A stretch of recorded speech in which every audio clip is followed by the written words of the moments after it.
The hostas are starting to come up.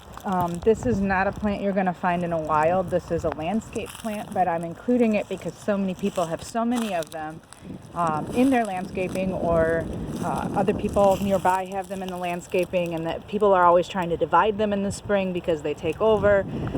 So this is a really good edible that you can use in the spring, even though it's not a wild edible. And if you can get them when they're like this, where they're really small and curled up, these you could saute very lightly and serve them with rice or pasta or something like that. They don't need to be cooked very much when they're all curled up like this and very young.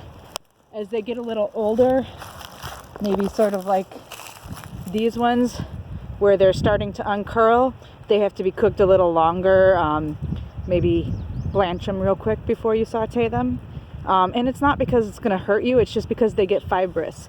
And then as they get even older, there aren't any out here yet that are old enough to warrant this type of preparation, but as they do get older and bigger and more fibrous, they can be boiled for up to about 20 minutes and then drain off the water and cook them again like a saute or something like that. So this is something that you can keep eating into the summer. Let's see, there isn't really any preservation, although if you really wanted to preserve them, you could blanch and freeze them, but I've never saw the need for that because you can pick the leaves fresh most of the year. So some recipes, again, pastas, rice dishes. Basically, if you wanted to put them any place that you would put asparagus or green beans or other kinds of chunky green vegetables, or you could put them in places where you might put spinach or kale or things like that, cooked kale.